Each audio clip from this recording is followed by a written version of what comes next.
सहदेव ने क्यों खाया था अपने मृत पिता पांडु का मस्तिष्क। राजा पांडु की दो पत्नियां थीं, एक कुंती और दूसरी माद्री। पांडु को शाप था कि वह जब भी अपनी पत्नी कुंती या माद्री के साथ सहवास करेंगे तुरंत ही मृत्यु को प्राप्त हो जाएंगे। इसीलिए कुंती को प्राप्त मंत्र शक्ति के बल पर 3 पुत्र उत्पन्न हुए और वही मंत्र विद्या उन्होंने माद्री को बताई जिसने उनको 2 पुत्र हुए। कुंती ने विवाह पूर्व भी इस मंत्र शक्ति का प्रयोग किया था जिसके चलते कर्ण का जन्म हुआ था। कर्ण को उन्होंने छोड़ दिया था। इस तरह कुंती के 4 पुत्र थे।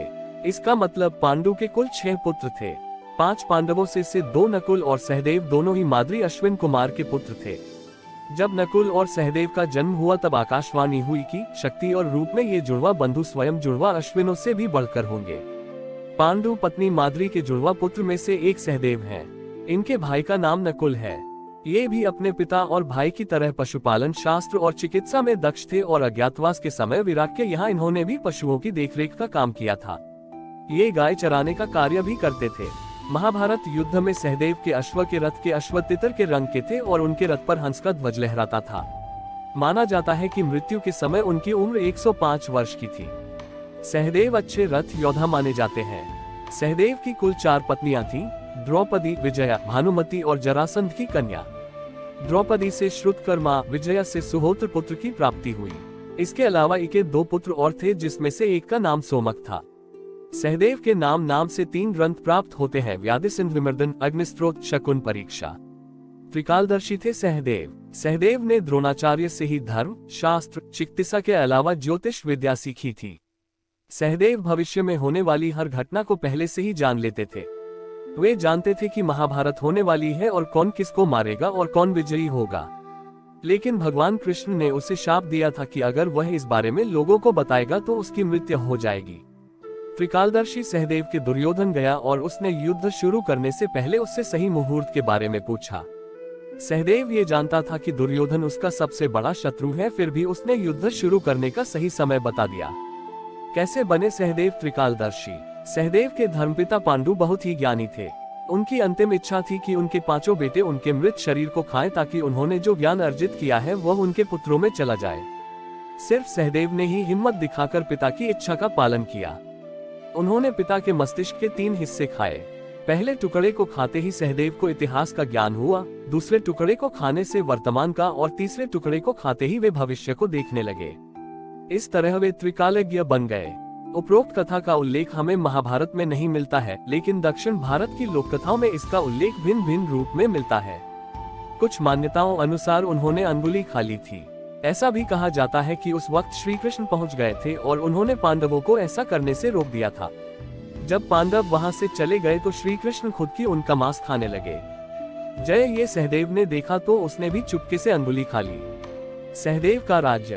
पांडवों ने अलग अलग दिशाओं में जाकर अपने अपने राज्य का विस्तार किया था।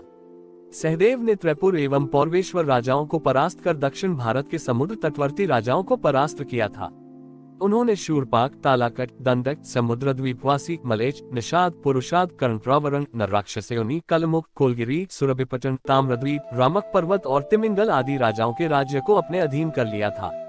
श्री कृष्ण द्वारा बताए ये योग मुद्राएं आधुनिक युग में कितने लाभकारी। गीता के अनुसार मनुष्य का संबंध मुख्यतः 3 तरह के योग से होता है, जो कि इस प्रकार है: ज्ञान योग, कर्मयोग और भक्ति योग। श्री कृष्ण के अनुसार इनमें कर्मयोग को सभी योग में महत्वपूर्ण माना गया है। श्री कृष्ण अर्जुन से महाभारत युद्ध के दौरान कहते हैं कि कर्मयोग ही जीवन का सबसे बड़ा योग है, क्योंकि यह ऐसा योग है जिससे कोई भी व्यक्ति कभी मुक्त नहीं हो सकता है। श्री कृष्ण कहते हैं कि केवल व्यक्ति ही नहीं बल्कि ईश्वर भी कर्मयोग से बंधे हैं और वे स्वयं भी कर्मयोग से मुक्त नहीं हैं।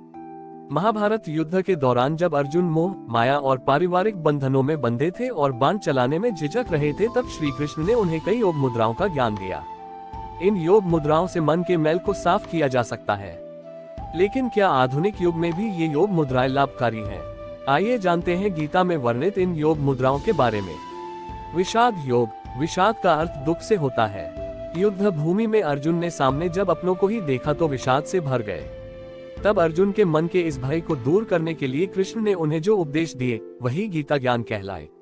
अर्जुन के मन से श्री कृष्ण ने विषाद योग को दूर किया, जिससे वे युद्ध के लिए तैयार हुए। सांख्य योग। हर मनुष्य के जीवन में एक समय ऐसा आता है जब उसे लगता है कि उस पर दुख हावी हो रहा है। ऐसी स्थिति में सांख्य योग का विश्लेषण करना चाहिए। सांख्य योग का अर्थ पुरुष प्रवृत्ति का विश्लेषण करना है। यह आग, मिट्टी, जल, हवा और आकाश से बना है और अंत में उसे इसी में विलीन हो जाना है। कर्म योग, ये जीवन का सबसे बड़ा योग है जो मनुष्य, देवता और ग्रह सभी के लिए है। कर्म ही व्यक्ति का पहला धर्म है। सूर्य और चंद्रमा भी अपने कर्म मार्ग पर चलते रहते हैं। इसी तरह हर व्यक्ति को कर्मशील बनते हुए अपने कार्यों को करना चाहिए। ज्ञान योग, ज्ञान योग को श्री कृष्ण अमृत के समान बताते हैं, क्योंकि ज्ञान से अधिक मूल्यवान कोई और वस्तु नहीं। कर्म वैराग्य योग, कर्म करते रहना हर व्यक्ति का धर्म है, लेकिन कर्म के बदले कुछ पाने की इच्छा नहीं होनी चाहिए। गीता में इसलिए कहा गया है कि कर्म करो और फल की चिंता मत करो। इसे ही कर्म वैराग्य योग कहा जाता है। ध्यान योग, स्वयं का मूल्यांकन करने के लिए ये योग बहुत महत्वपूर्ण है। इस योग से मन और मस्तिष्क का मिलन होता है। विज्ञान योग, विज्ञान योग का अर्थ है किसी वस्तु की खोज करना। ये खोज सत्य, तप, ज्ञान कुछ भी हो सकता है। अक्षर ब्रह्म योग, इस योग से ब्रह्मा, अधिदेव, आध्यात्म और आत्म संयम की प्राप्ति होती है। इस योग के माध्यम से व्यक्ति अपने मन को शुद्ध करता है और नए सिरे से नए विचार को अपनाता है। राज विद्या गुहा योग, ये योग गुप्त भी है और पवित्र भी। इस योग से आत्मा, मन, चेतना शुद्ध होती है। इस योग को अपनाने वाला हर बंधन से मुक्त हो जाता है। श्री कृष्ण अर्जुन से कहते हैं, इस योग को जानकर तुम्हें मुक्ति मिलेगी और तुम कष्ट और दुखों से मुक्त हो जाओगे। युद्ध भूमि में तुम जिन जटिलताओं से घिरे हो इससे मुक्त हो जाओगे, क्योंकि स्वतंत्रता ही हर आत्मा की अंतिम इच्छा होती है।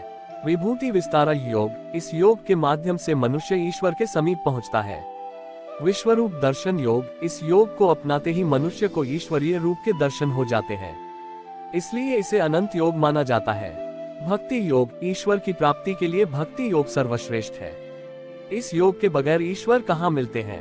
क्षेत्र विभाग योग, इस योग के माध्यम से आत्मा, परमात्मा और ज्ञान के रहस्यों को जाना जाता है। जो इस योग को सीख जाता है वह साधक योगी बन जाता है।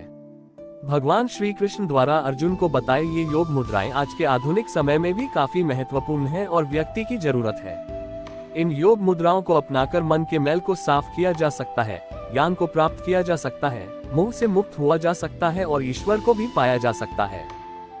अगर आपको ये हमारी वीडियो पसंद आई हो तो हमारे चैनल को सब्सक्राइब करके बेल आइकन जरूर दबाएं, लाइक शेयर कमेंट करना ना भूलें और कमेंट में जय श्री कृष्णा जरूर लिखें। राधे राधे, धन्यवाद।